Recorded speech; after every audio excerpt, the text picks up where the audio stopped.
Hello everybody, today we're going to be doing a book haul for the first third of the year because I think book hauls are just a really fun way to express your excitement for books that you've recently acquired. They're also just a really good way to have filler content and to get those views.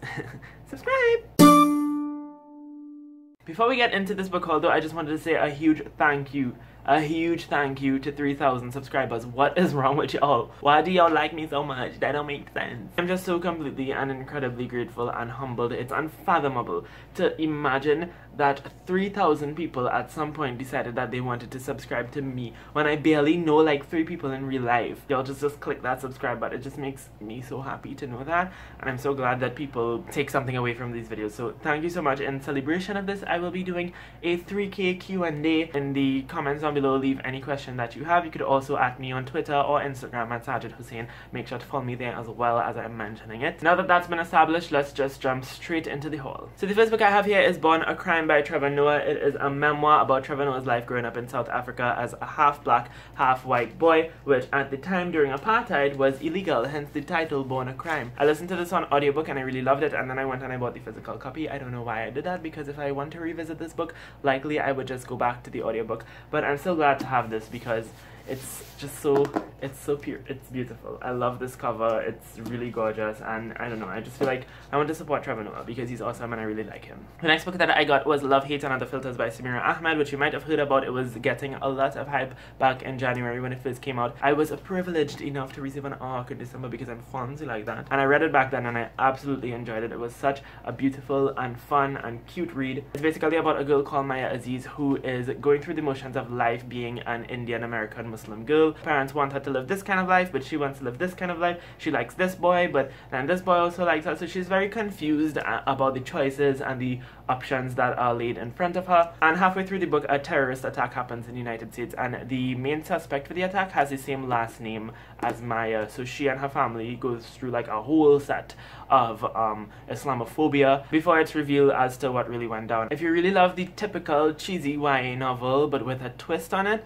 I definitely think this is one that would be right up your alley. Next up we have Starfish by Akemi Don Bowman, which is a YA contemporary about a girl called Kiko who has an emotionally abusive mother. In the midst of dealing with this, she decides to sort of leave her home at the age of 18, obviously, to go to California and rekindle a friendship with an old childhood friend, as well as look for schools and just find herself. It's a very slow burn book. I liked it. I didn't really love it. If you'd like to know more of my thoughts, I will leave the wrap up in which I talked about it up here, but it's definitely one that I would still recommend because I think it's an extremely important read. In that same wrap up, you will hear me talk about You Bring the Distant Near by Mitali Perkins, which I absolutely freaking adored. This is a young adult family saga set between the 1970s and the early 2000s, and we're following the Das family, a family from Bengal, and we're primarily focusing on 5 women from this family across 3 generations. I freaking loved this book so much. It gave me all the feels, it gave me wanderlust, it reaffirmed a lot of the things that I often think about. My experience is far removed from anybody in this book, first of all, but I related a lot to it in the sense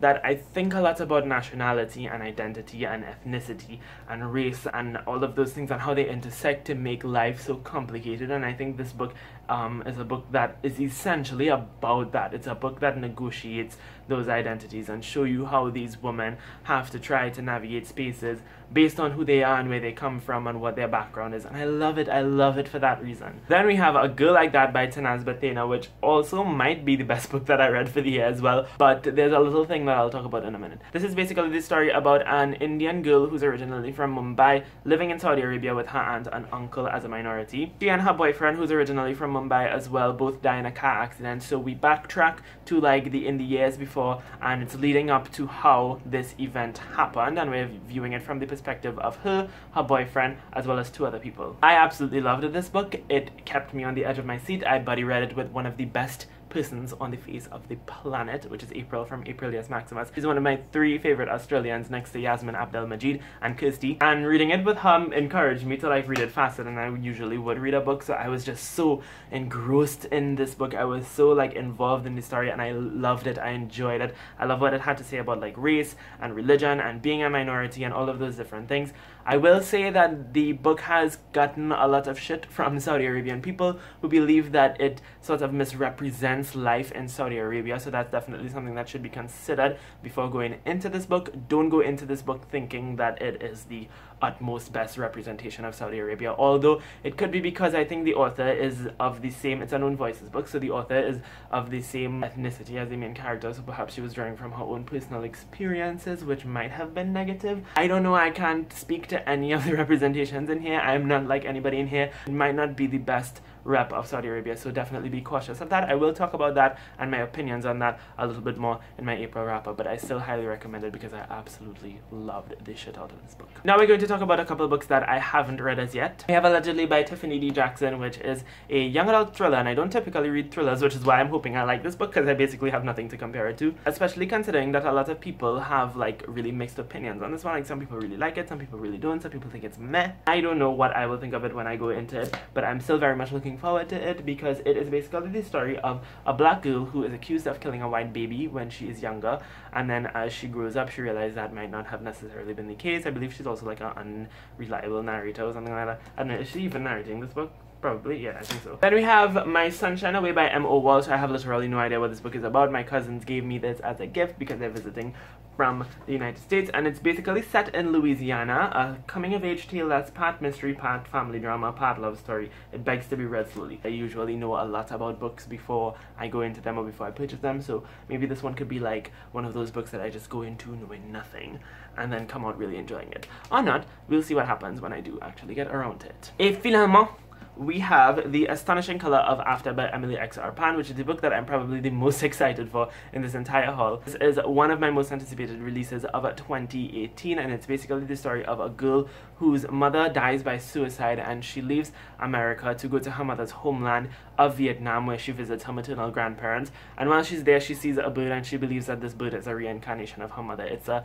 magical realism novel, so it's supposed to be really quirky and weird and whimsical, but really good. I've heard nothing but amazing things about it. I've heard that it's objectively a wonderful story. Also, could we talk about how fabulous Miss Emily X. Arpan is? Like, this is probably the best author picture that I've seen in the back of the book. She's just like, yes bitch, I have a bestseller.